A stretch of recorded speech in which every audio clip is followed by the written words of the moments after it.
welcome to this episode of Content Matters.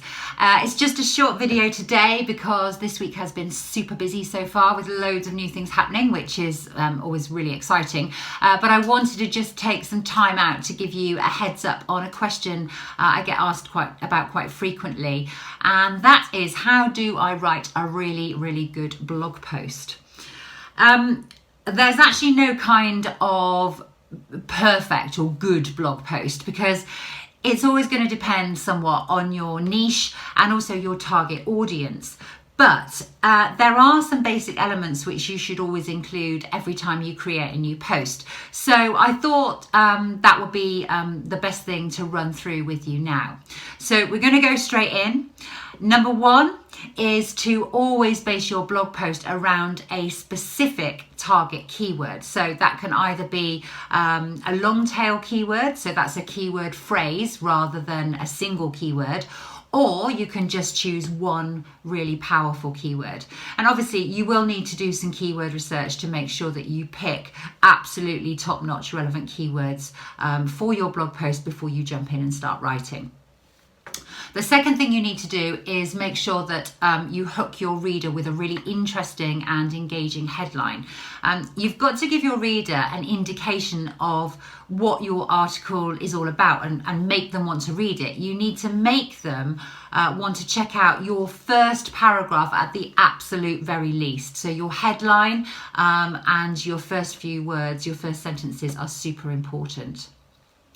Thirdly, it's always good to add kind of like a striking image or a video towards the top of your post.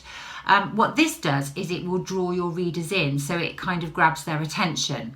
And you can pay for stock photos, or there are some other sites, there's a couple of sites where you can get free images.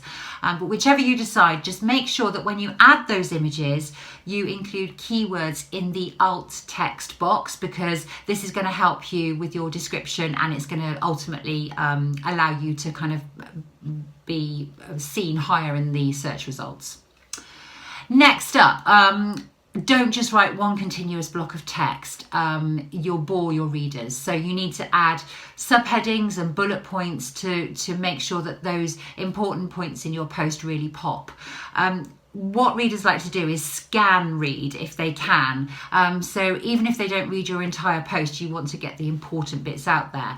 And those subheadings and bullet points are going to make your blog post a lot more visually appealing as well. On to number 5, your blog post should read naturally, so it needs to flow. So don't try and overstuff it with keywords. The search engines don't like it if it's super stuffed anyway. So your keyword density is actually less important than actually putting out quality content. So that's what you need to be aiming for. Number 6, make sure you write enough. If you write 200 or 300 or even 400 words, that really isn't going to cut it. Longer posts do better, so you should write at least 750 words on your topic. And finally, number 7, you must add a call to action at the end of your post. In other words, tell your reader what you want them to do next. That could be visiting your website or a specific page on your website. You might want them to call you, email you, check out a specific product or service you have. All you've got to do is just tell them what to do next. So if you want them to click, tell them to click. And that's it.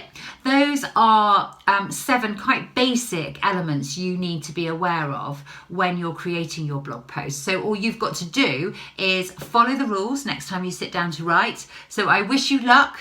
Thank you for watching, and I will see you next time.